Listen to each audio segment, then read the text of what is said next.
You did it! You finally pulled the trigger and joined the US Navy, ready to live out your Top Gun fantasies aboard one of America's most impressive floating fortresses. Maybe you were inspired by those epic aircraft carrier scenes in movies. Maybe you wanted to be part of something bigger than yourself. Or maybe you just really wanted to tell people at parties that you work on a nuclear-powered aircraft carrier. Either way, you're here now, and congratulations, because you're about to get a masterclass in why living on an aircraft carrier is a bureaucratic nightmare that would make the DMV look efficient. You came in expecting camaraderie, brotherhood, and maybe some of that military precision you've seen in the movies. Sailors working together like a well-oiled machine, everyone knowing their role, quick decisions, and getting things done. But as you settle into your first week aboard this floating city of 5,000 people, you quickly realize that what you've actually signed up for is the world's most expensive, most heavily armed office building, complete with all the soul-crushing bureaucracy that comes with it. You thought you'd be part of an elite fighting force, but instead you're drowning in paperwork from day one. There's a form to fill out for everything, and we mean everything. Want to request a different meal? Form. Need to report a broken light bulb? Form. Want to complain about the form you just filled out? Believe it or not, there's a form for that too. By your third day, you filled out more paperwork than you did when you bought your car, and you're starting to wonder if the Navy runs on jet fuel or just pure administrative inefficiency. You expected to be learning about aircraft operations,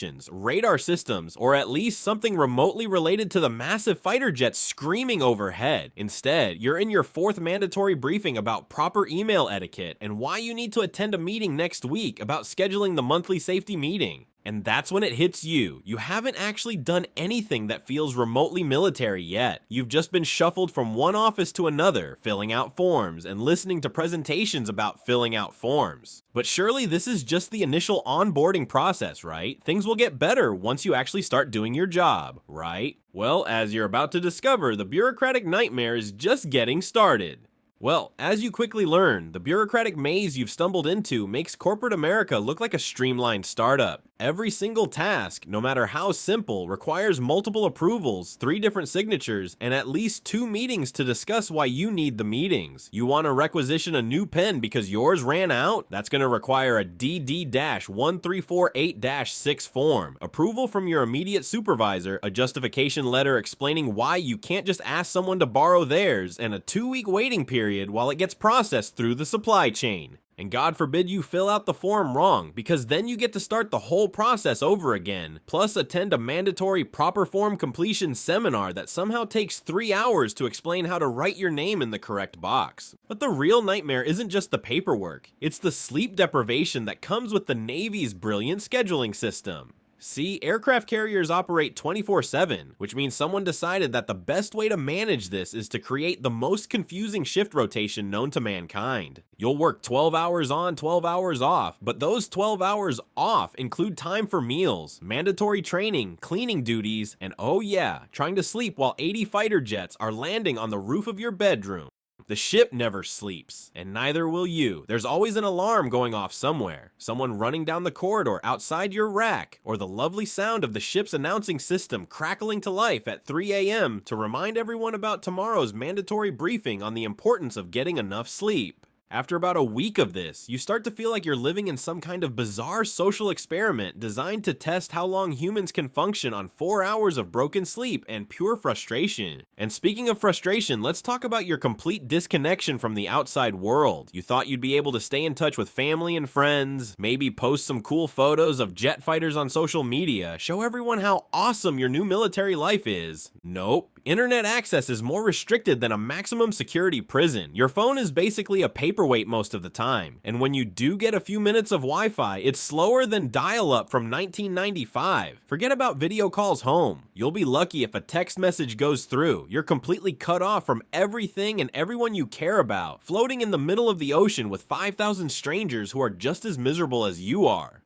But surely the Navy takes care of your health, right? After all, they need you in fighting shape. Well, prepare to discover that military healthcare aboard a carrier is like playing medical roulette. Got a headache? Take some ibuprofen. Twisted ankle? Ibuprofen. Broken bone? Ibuprofen, and maybe we'll look at it next week. The medical bay is staffed by people who are barely more qualified than a lifeguard, and any serious medical issue means you're either waiting weeks for proper treatment or getting helicoptered off the ship, which, by the way, requires about 47 different forms and 3 levels of approval. And don't even get started on dental care. That tooth that's been bothering you? Well, the next port visit isn't for 6 weeks, so you better hope it doesn't get worse, because the ship's dental officer's solution to everything is either rinse with salt water or we'll pull it out. Then there's the money situation, because apparently even though you're risking your life for your country, the Navy's payroll system was designed by the same people who created the forms. Your pay gets delayed, your deployment bonuses disappear into administrative limbo, and good luck trying to get anyone to explain why your paycheck is missing half the money you were promised. Meanwhile, you're watching guys who've been here for years explain how the only way to get promoted is to master the art of military politics, which has absolutely nothing to do with your actual job performance and everything to do with knowing whose boots to shine and which meetings to attend. But here's the part that really gets to you: the constant feeling that you're being watched, monitored, and evaluated every single moment of every single day. There's no privacy, no personal space, and definitely no room for being human.